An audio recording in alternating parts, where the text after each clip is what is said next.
Hey, what's up guys? So in this video, I want to share some of the most ridiculous features that you'll see advertised in certain radar detectors.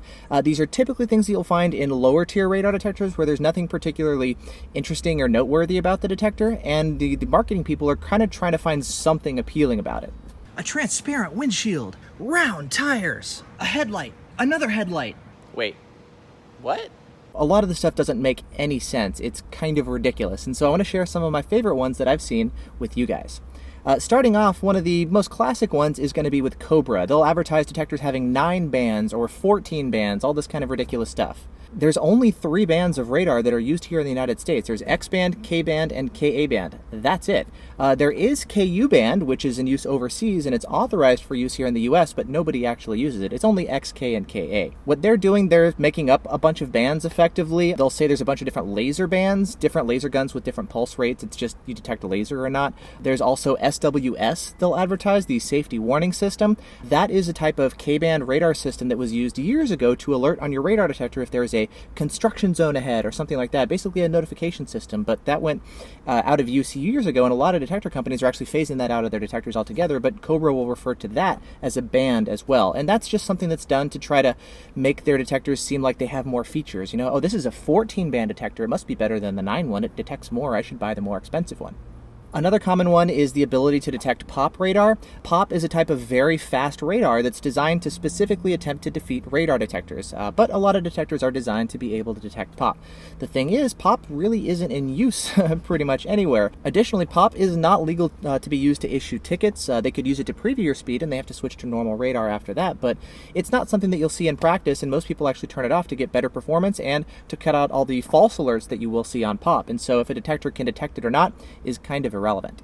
Another big one is 360-degree protection. You see, every radar detector ever can detect radar in all 360 degrees. There are some detectors that have both the front and rear antenna, and then the detector can compare the signal strength front and rear to tell you if it's up ahead or back behind. So it's got directional information, but the fact is, every radar detector is able to detect signals no matter where it's coming from. It'll be stronger up ahead and it'll be weaker from back behind, but it's still able to detect it. So it's an advertised feature that's actually pretty meaningless, but it sounds cool in practice to know, oh, I've got 360-degree protection.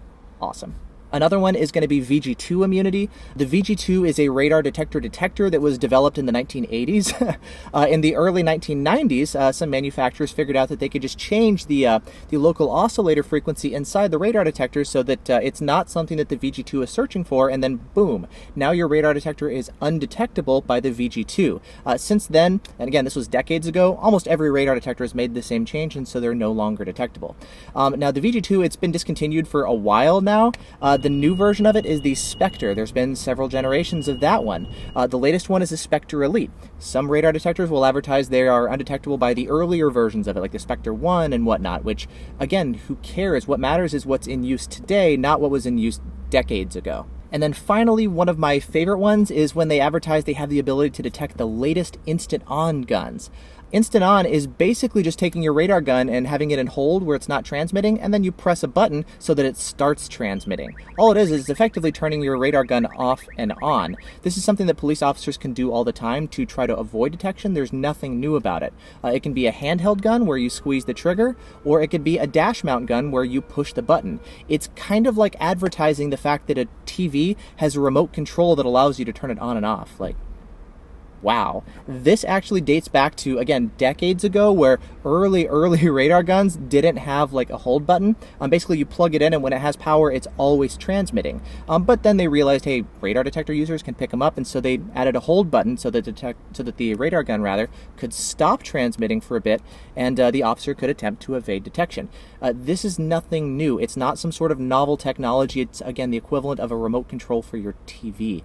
It doesn't mean that the radar gun is super fast. It's not new technology that a detector is able to detect. It's just like, oh, hey, I see radar. I will start alerting.